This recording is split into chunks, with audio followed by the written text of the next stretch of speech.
Caras y Negocios recibimos a Mayda Noelia Franco. Ella es médica especialista en endocrinología. ¿Cómo estás, Mayda? Mucho gusto, Pilar te saluda. ¿Qué tal, Pilar? Buen día, mucho gusto. Mucho gusto. Contame un poquitito, ¿qué estudia concretamente la endocrinología? Bien, bueno, la endocrinología es una rama, una especialidad dentro de la medicina que estudia las glándulas de secreción interna. Estas glándulas producen sustancias que es lo que llamamos hormonas, que hoy está muy de moda, digamos, hablar de las hormonas. Y estas hormonas tienen acción a nivel de todo el organismo, o sea, a nivel sistémico, como nosotros le llamamos, y hay múltiples hormonas, o sea, glándulas en el organismo y que producen múltiples hormonas, ¿sí? Dentro de ellas tenemos la glándula tiroides, que es una de las más conocidas, el páncreas, ¿sí? Las glándulas hipofisarias, las glándulas suprarrenales, y el tejido adiposo también se considera un tejido glandular.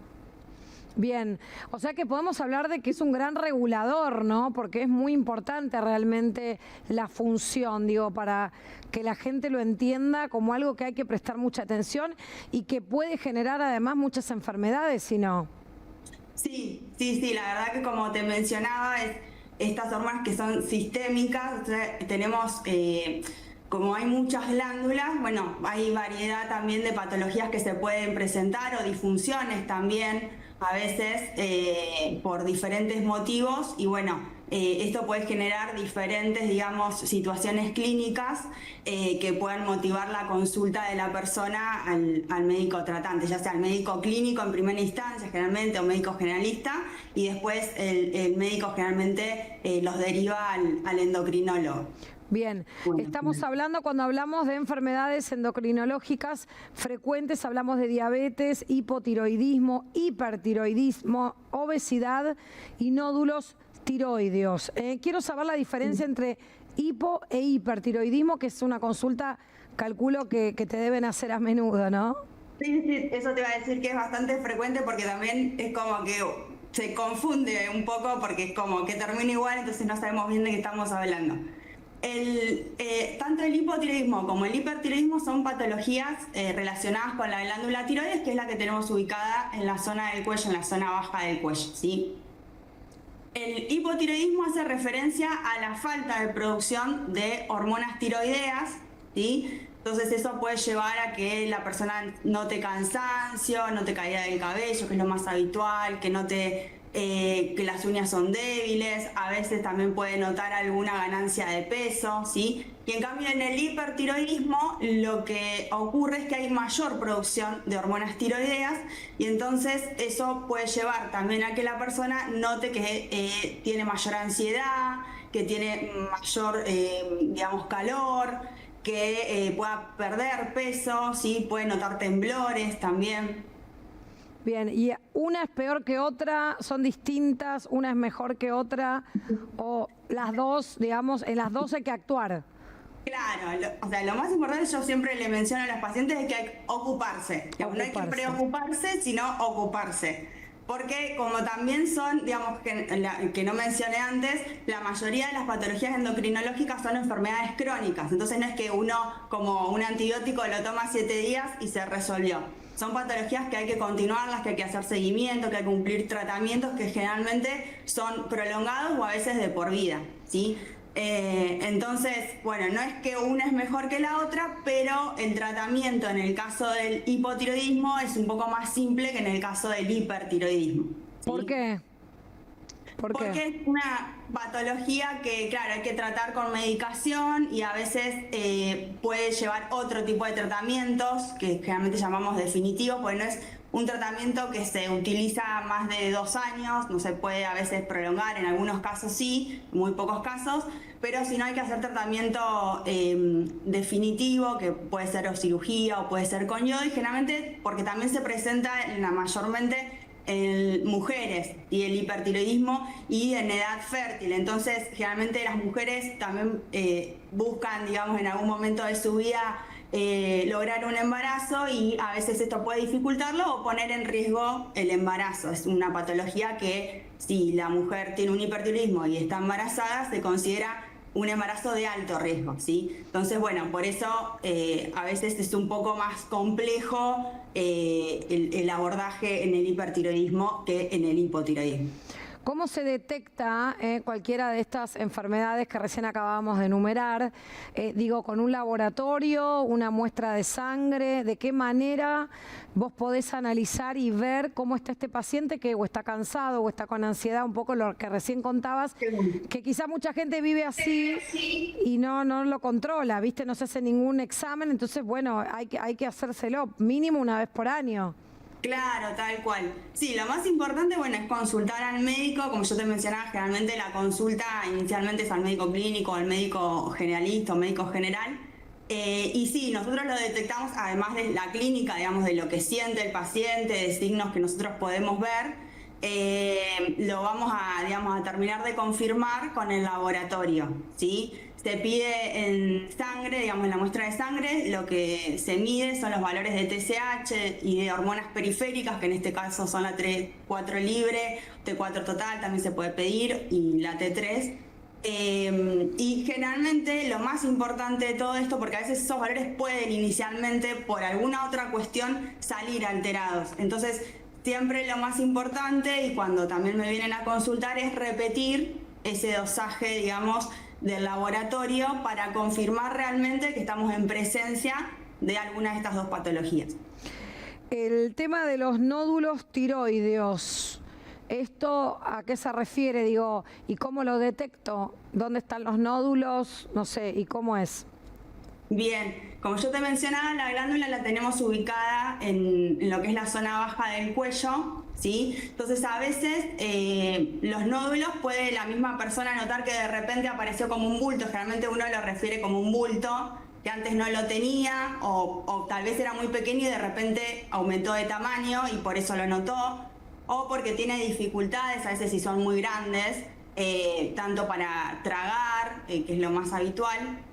Y a veces uno lo detecta también en la consulta. Nosotros dentro de la consulta palpamos la zona del cuello y a veces uno detecta ya con los años de experiencia que hay algo irregular en la palpación, ¿sí? Entonces lo que se pide es una ecografía de tiroides, que es un diagnóstico por imagen, ¿sí? Las ecografías, igual que se hace ecografía de mamaria, ¿sí? O ecografía abdominal, bueno, también se hace ecografía de la tiroides. Y ahí se detectan, sí, bien las características de esos nódulos, ¿sí? Que se pueden formar en la glándula y a veces, como yo le menciono a los pacientes, no es que la función, digamos, esa producción de hormonas puede estar normal, igual estar en el nódulo, o a veces puede la glándula también estar produciendo más o menos hormonas y estar también en el nódulo, ¿sí? Bien, bien. Bueno, es muy importante, ¿no?, el rol del médico en la difusión de los conocimientos. Esto es clave.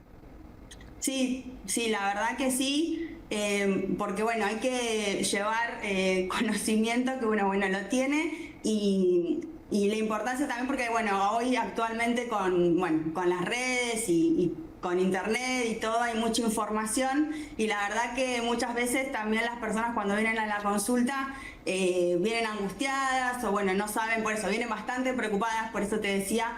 Y la verdad que bueno, es necesario dar información que sea correcta, ¿sí? Y para que la persona se ocupe, ¿sí? Y sepa bien lo que tiene que hacer, cuáles son los tratamientos, qué opciones hay, porque a veces no es que hay una sola opción, a veces hay varias opciones en las diferentes patologías y bueno, digamos, la información en ese sentido es importante. También hay enfermedades endocrinológicas que son poco frecuentes, acá las tengo anotadas, que bueno, algunas tienen nombres raros, enfermedad de Cushing, hipofisarias, bueno, la verdad que bastante difícil esto, acromegalia, suprarrenal, que tiene que ver con la insuficiencia suprarrenal, adenoma. ¿Qué es esto? Bien. Dentro, bueno, también de la especialidad, como vos mencionaste, hay enfermedades que llamamos poco frecuentes porque no es tan habitual tal vez encontrarlas como en las personas o un hipotiroidismo o personas que tienen diabetes, que es muy frecuente escuchar uno cuando habla con algún amigo o un familiar que tenga alguna de estas enfermedades, ¿sí? Pero bueno, las enfermedades poco frecuentes son más raras Sí, generalmente, bueno, el diagnóstico es un poco más complejo y a veces la persona consulta a varios médicos antes de llegar al diagnóstico, y como vos mencionabas, dentro de las patologías hipofisarias, que es una glándula que tenemos en lo que es parte del sistema nervioso central, y es como la jefa, digamos, del resto de las glándulas, se puede producir cuando hay exceso de producción de algunas de las hormonas que esta hipófisis produce. Puede aparecer acromegalia, que es un exceso de hormona de crecimiento y que generalmente, igual que también en la enfermedad de Cushing, que hay un exceso de una de las hormonas que se llama ACTH, que son enfermedades que van modificando, digamos, a la persona o rasgos físicos de la persona con el tiempo. Entonces no es que uno lo va a detectar enseguida, generalmente son patologías que se detecta el diagnóstico recién a los 5 o 6 años de que esta enfermedad está presente. Entonces por eso nos llamamos poco frecuentes, porque a veces tenemos que estar capacitados tanto los médicos endocrinólogos como el resto de los médicos, y a veces también de otras especialidades y de otros profesionales dentro del equipo de salud, para poder, digamos, notar estos cambios y, digamos, referir o sugerirle a la persona que consulte al médico, ¿sí? Porque a veces, por ejemplo, lo que es la acromegalia también puede alterar, digamos, lo que es la dentadura o la mordida, y entonces a veces es el odontólogo quien sugiere a la persona que consulte al médico, ¿sí? Para descartar esta enfermedad. Entonces, bueno, también es importante en ese sentido lo que es el abordaje, digamos, multidisciplinario, bueno, que todos estemos también capacitados en tener conocimiento de diferentes enfermedades. Por último, que ya te tengo que despedir, cortito, el pellet, hay muchos endocrinólogos que están en contra, me pasó con la mía que no quiere que me lo ponga, pero mi médica funcional dice que sí, ¿no? Por el tema de la baja testosterona. Como endocrinóloga, ¿el pellet sí o no? La Federación Argentina de Endocrinólogos, a la que yo soy miembro, no lo aconseja, ¿sí? Qué loco, ¿no? Así que yo estoy a favor de lo que te aconsejó tu endocrinóloga, porque, digamos, lo que desconocemos en realidad es cómo se va liberando esa cantidad de testosterona que está en ese pellet, digamos, en ese dispositivo. No tenemos, en cambio, todos los otros medicamentos que están en el mercado y que uno va a la farmacia, y yo siempre recomiendo que el paciente acuda a la farmacia y no lo compre por otro medio, tiene una liberación y un estudio y algo que avala de cómo esa medicación, digamos, va a estar circulando en el organismo. En este caso no lo tenemos, está por lo menos por ahora información insuficiente, como nosotros le llamamos, y entonces por eso no se aconseja. Perfecto. Bueno, Maida, ¿tus redes sociales? Mis redes sociales en Instagram es doctora Franco Maida Endo, y bueno, en Facebook lo mismo, doctora Franco Maida, y también hago consultas online por Doctoralia, así que bueno, también me pueden encontrar allí. Bueno, muchísimas gracias por esta comunicación, muy amable. No, por favor, muchísimas gracias a vos, Pilar, y un gusto. Un gusto, gracias.